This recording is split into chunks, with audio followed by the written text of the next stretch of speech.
Welcome back, everyone, to another episode of Optics in Action, where we spotlight leaders with vision and clarity. Today, I'm really excited about this guest. We got Jeremy Owens. He is the founder of US Construction Zone. I don't know, is that the address? I should have asked before we started.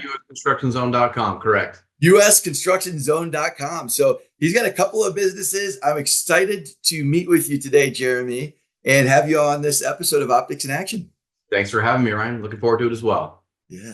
The first question I always like to ask guests is, why do you do what you do? What's your passion around this? Well, I grew up, I'm third generation in the construction industry. So my side job, my day job is three generations improvement. So that's my family business. That's my baby. That's what pays the bills, right? So that one gets me out of bed already. But my side hustle and my passion project is US Construction Zone, and I'm just kind of finding my voice in the industry, I guess. So the reason I do that is because I'm trying to create a legacy that my family would be proud of. So I have three kids, and I don't want to just do a job, make money, and that's it. I want to have something that will live on a little bit longer. So I guess that's what I'm trying to do, is find my voice and create some sort of a positive legacy. Yeah. Well, I will forgive you for being a Dallas Cowboys fan. It looks like you got a little Dallas Cowboys up there in the corner, but Right. That's right. that's right. But I love the passion, and I love building something, building a legacy. I think as founders, as entrepreneurs, that's something I am passionate about as well. And I think it's really cool as you think about your three children and the impact you're leaving on them by doing this. So that's really powerful. So tell me a little bit about what US Construction Zone is. What is it all about? And kind of take us through that journey a little bit. Yeah. So it started out as like more of a LinkedIn for construction, a way to connect. But really the members just kind of directed me into more education. So we started doing a lot more blogging, articles, podcasting, and then I have a monthly live show called Construction Executives Live, where I interview the top minds in the construction industry, and we get to learn from them. And then I also have a store where I have a lot of connections I've made in products and services. I want to highlight them. So the bottom line is, I'm a big networker. I've always believed in it. I've always believed that, I can't find my own way. I gotta get help along the way, and I've never had too much pride to ask for help when I needed it. So I think if you come at it from that approach, is that I'm humbly asking for advice and assistance as I go on my journey in construction, then other people are willing to kind of follow that as well. I love it. And the more that I learn about the construction industry, working with GCs and concrete contractors and engineering firms, and just the technology around construction, looking at the entire landscape of it, it's really a great fit for what we talk about in this podcast, which is the intersection of people and process.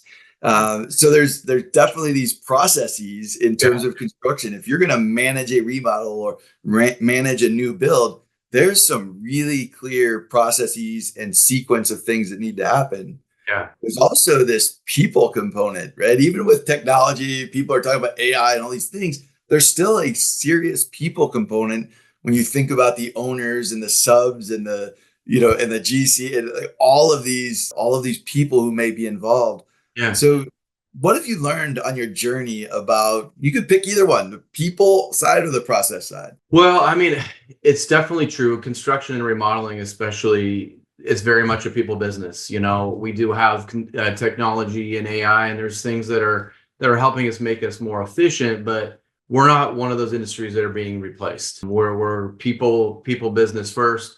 And when we in remodeling, when we interact, we're interacting with either builders or homeowners. And so there's always a personal touch to it. So, you definitely have to be a people person in our industry. You have to learn how to treat your team properly. You have to learn how to check your ego at the door, which is hard for a lot of construction folks, right? Is that, a lot of us have a lot of pride. I mean, we build things and we make things and we see it come to life, and we have pride in that. Pride's cool. And ego, to a certain extent, is cool. But when you have too much of it, it can get in the way, and it can get in the way of you being a good manager. It can get in the way of you communicating effectively with a homeowner. It could get you into a pissing match where you shouldn't have gotten one. So it Yeah. really is, it's a learning experience, but I think if you don't have that as an owner or manager, you're really going to struggle. It's going to be stressful. You're going to be, lawsuits. You're going to, your attorney's going to be on speed dial, right? Mediation, everything else that might be involved in it. Yeah, it's advanced through all that stuff. So yeah, Yeah, the people. no doubt. So I often talk about this intersection of people and process, and I think the really important thing here is that oftentimes people, organizations, project managers will document, here's what the process is expected to be, but the process only works if people use it, and people often get frustrated if there is no process. And so it's sort of the intersection of these two things where I find a lot of things fall down. Sometimes, you talked a little bit about egos and people, and we could think about project schedules and all of those types of things. Where do you see the disconnect sometimes between people and their expectations and the process, the schedule, the whatever it is that they might be having to use? Maybe they don't update the schedule, and all of a sudden it's like hasn't been updated in a while, and the owner's asking questions. Yeah. What do you see in terms of the intersection there? I mean, I think step one is communication is needed, right? If there's not a good communicator that's communicating what the process is and what the system is and how to be effective as a team, you're always going to have that disconnect. And there's a lot of times that happens between the office staff and the field staff. There's this giant chasm where the ownership team and the management team come up with this great new technology that they can't wait to use, and the team out here is going like, I don't know how to use that app sucks, you're creating more work for me. Like, they need to all get on the same page from the beginning and say, hey, look, will this help you? Will this help us? This is what we're thinking it will do in terms of efficiency and replacing people. And if you're on the same team to start and you get buy-in, I think sky's the limit. But if it's just cramming it down the labor force's throat and expecting them to use it, I think it's a big problem. And we've seen that a lot the last 10 years with technology ramping up in construction. It's like, this is all kind of new to a lot of folks. We have a lot of baby boomers in construction that are like, hey, I don't know if I want to adopt all this crap. I'm kind of liking pen and paper and measuring tape. And now you're telling me to use this app. What's this app store you're talking about? And then it just keeps going. And it's just, so it's you got to know your team, right? And if you know your team and what they can handle, then great. But if you don't know your team, then good luck. Yeah. Yeah, absolutely. And I think, you talk a little bit about that technology implementation, those process things. I've got a client for a number of years now that when I first started working with them, they had just deployed a new app system technology. It's a rental agency, equipment rental agency. And the initial phone call was something along the lines of, I don't know where my equipment's at. Can you help me? And in assessing and looking at the people in the business didn't know how to use the scanners, and the app wasn't working. And all of a sudden the equipment's going out the door and coming in the door, and nobody knows what's going on. So that deployment of technology, it's not just about the technology itself, but it's about the people and educating the team members to be successful. They've become a longtime client of mine now because we solved those problems in a very short period of time to help get that under control. But how do you see that rolling out? You kind of touched on it there a little bit already. Yeah, I mean, I think step one would be like, hey, what are our problems? Like, do we have what are our biggest problems, and can we have technology come in and help take the burden? And if there's a problem that they have at job sites, then let me hear about them and let's find a solution for you. But if you, like I said, if you just start with these are the solutions, everyone's got to do it without thinking about other people's time, it really does get in the way, because there's a lot of people who use, subs, and you have issues with like, hey, I'm not getting paid to do this. I'm getting paid to hang the siding. I'm not getting paid to document what you're saying. So there can be a big problem. So there has to be that buy-in from both folks and say, hey, I can see where you're going with this, and I can see how it can help me with my whatever that problem is. And then if you have that buy-in, then I think it will go well. But I think I've seen a lot of issues, and I've talked to a lot of folks, owners that have tried a lot and haven't really used it. Like they'll buy the software, they'll be like, okay, this looks great. And then it like just sits on the shelf and no one uses it, and you're paying monthly, and then you add another one. It's just, it can be Absolutely. And I think just throwing money and throwing technology at a problem without clearly understanding the problem you're trying to solve yeah, is a big challenge. yeah. And I know working with companies that use maybe Procore or a project management system like that, the system's only as good as the people who put information in it and what you can like. It's the garbage in, garbage out mentality. If you put garbage into the system, if you don't have the right expectations, if you don't have the right things set up, then nobody's going to believe the outcomes. Yeah, I And think you've really got to navigate that. onboarding is extremely important. I've seen a lot of software packages where it's like, hey, if you want to buy, the skeleton, you guys learn yourself, I would say scrap it. Like you have to have good onboarding. You have to have people that are there, train your team, because there's a lot of features. A lot of them are just great. They're endless, but like if you don't know how to use them, you won't use them. And before you know it, you're using 10% of the software, and that's just the rhythm you get into. So like definitely always pay for the extra training to make sure you can hit the ground running. Yeah. Awesome. So tell me a little bit about US Construction Zone. Tell me about the problem that you solve, or the problem that you saw that you help your clients or the industry to solve. You know what I think the main problem is, because I'm a big networker and because I'm meeting folks, I'm going to conferences, I'm doing podcasts, I'm having people on my show, is that I learned to find a lot of great people. And I think people come to me for, hey, do you know somebody in such and such? And do you know this or that? And I think having a good network has been really helpful for me personally, but it's also been great because I'm kind of the answer guy, so like, hey, who do you know that does this? And it's really good to actually have a real network. I think that we kind of got used to the fake networks that we have. Social media is very fake in so many ways, and you could call that LinkedIn a network if you want, but people say, hey, how do you know so and so? Like, if you actually know them, then that's a network. And that's I grew up on third generation. My dad and grandpa didn't have the internet, so their network was a Rolodex, and their network was skin to skin and dialing them on the phone and saying, hey, I need your help. It wasn't what we have now, which is not really that robust. So I think that's been really the secret sauce for me, is like, being willing to take meetings, being willing to say yes.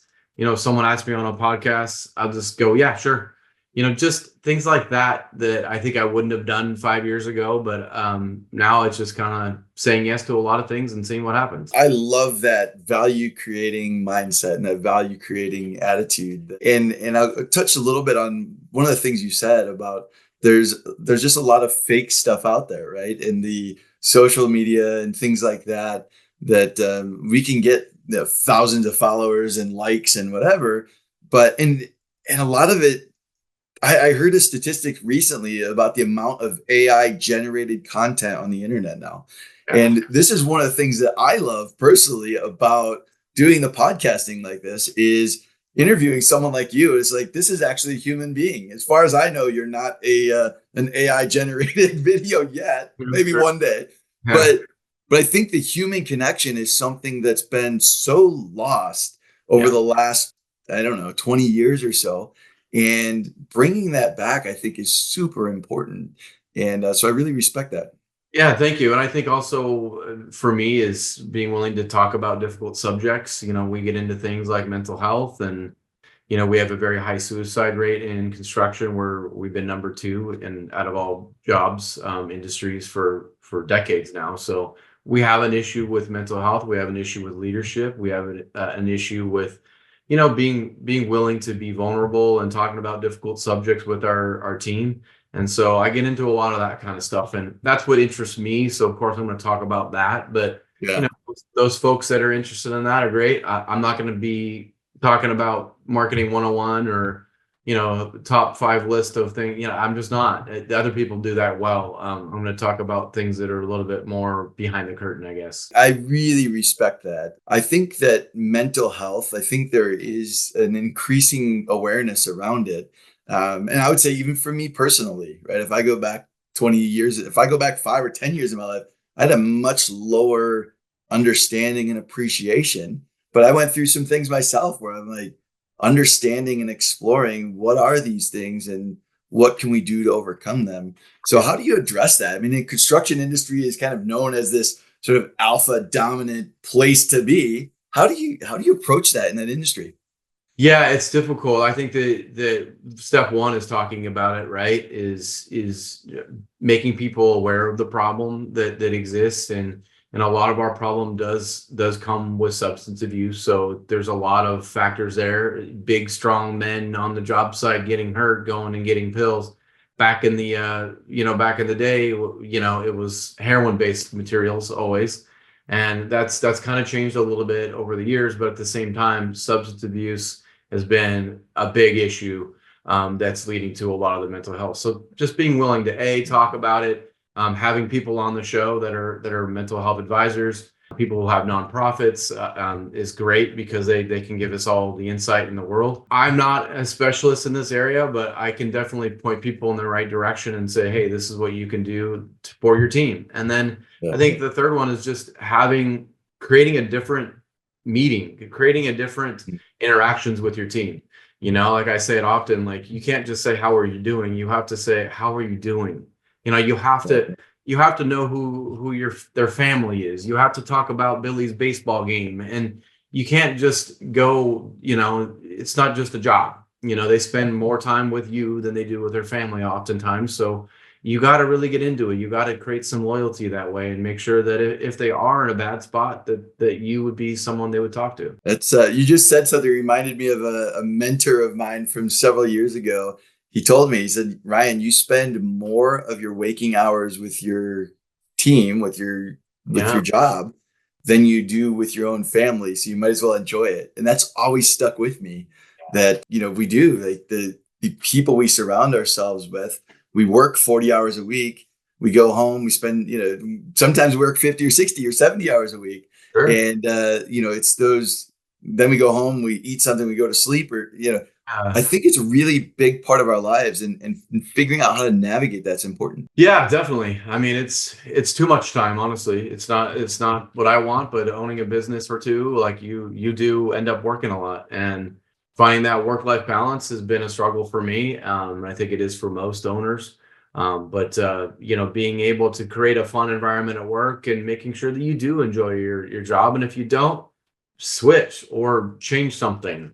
Like, it's not going to get better. It's not going to get Yeah. better. Your stress level is not going to get better. Your health is not going to improve. Yep. So you got to just find the right lane for you, and make sure it's a positive one. Yeah. I respect that. Well, awesome. So what do you see the biggest challenges being 5, 10, 15 years out? I mean, I've got a son who's deciding to go into the trades and go down that path. What do you see as the biggest challenge and maybe opportunity for the construction industry 10 or 15 years from now? Yeah, I mean, I think the biggest challenge is finding good workers who are young right now. I mean, they took wood shop out of most high schools, and a lot of trade schools are very difficult to find. So this push for college from a lot of folks, it really did start about 15, 20 years ago, where it was like, no, everyone's going to college. That's what you do. And that conversation is dangerous, because not every kid is designed for that. Not every kid wants to do that. And some will be very happy being a contractor or being in the trade somewhere. And so to be able to customize your experience with your kids and say, hey, look, what do you really want to do? Let's find out what you could be passionate about at a younger age, and then help guide them through that, instead of it being like, nope, nope, you're going to a 4-year. Nope. That created a big problem for us. We had a huge labor shortage, and there's no real great relief in sight, because the young people want to be YouTubers, and they want to be in tech, and they don't want to swing a hammer. They don't want to put a tool belt on. They haven't see And they think the way you build something is by clicking a box in Minecraft and it appears, right? Like that's how you that. build a house. Yeah, so I Yeah, think it's that's the biggest challenge I see is that we got to get these young folks interested in doing it again and having pride in it, and getting in the garage with your dad and building on something. And that used to be so common, and now it's not so common. No, I agree with you. And I think I recently learned that one of our local school districts here in the Chicagoland, they require for graduation, they require that students fill out the FAFSA form. So it's a requirement to graduate high school that you fill out a debt application. That's To go to college, right? Not to start a business, not to start an HVAC business or a plumbing business. That's not a requirement. The requirement is fill out a debt application to go to college. And I think you want to put some mind power to where the student debt crisis is and where the lack of tradespeople are, and right. how do we just really mind blowing, because this country was founded on hardworking people who built stuff, Yeah. and it's a big challenge for us. Yeah, it is. I think one of the champions for this subject is Mike Rowe. He has I love micro. yeah, he's great. He has a foundation called Micro Works, and he's all about finding those young people and giving them scholarships to get into the trades. And he talks about it often about job satisfaction and who's happy at work. And oftentimes they're plumbers and electricians, and they're people that you wouldn't think would be happy. And yet they go home every day with a smile on their face, with low stress, and making great money. And crap, that is not what it's all about. Like, what is it about? Status? And I think that's part of my problem, and part of what really gets me angry and fired up is that when I feel disparaged by any sort of group, when people look down on my crew or me personally, I get fired up, because I'm like, hey, if you have a problem with your toilet and it takes 3 months, have fun with that, But that's where we're headed if we don't get it fixed. Is like you'll figure it out on your own, I guess. Yeah. Well, hey, listen, it has been. I could continue this conversation for quite some time. I love the topics that we're talking about. But if folks who are listening to this, if they're interested in learning more, how do they find out about you, Jeremy? Where do they go to get more information about these topics? Yeah, usconstructionzone.com. If you want to tune into my live show, it's once a month, called Construction Executives Live. You can see a link on the website as well. LinkedIn for me, I'm always on there. You can check out the live shows there. My email is jeremy@usconstructionzone.com. I'm an open book. If you guys want to chat, I'm open to it. Fantastic. Well, thank you so much. You shared on some really challenging and difficult topics, and I really appreciate you sharing some of these. Thanks for having me, Ryan. Hey there, my name is Ryan Weiss, and I am the host of the Optics in Action podcast, where we spotlight visionary leaders who bring clarity and innovation to their industries. If you are interested in being a guest, or if you know someone who would be, you can find more information about the podcast and listen to previous episodes at opticsinaction.com. We'd be thrilled to have you on the show and can't wait to hear your story.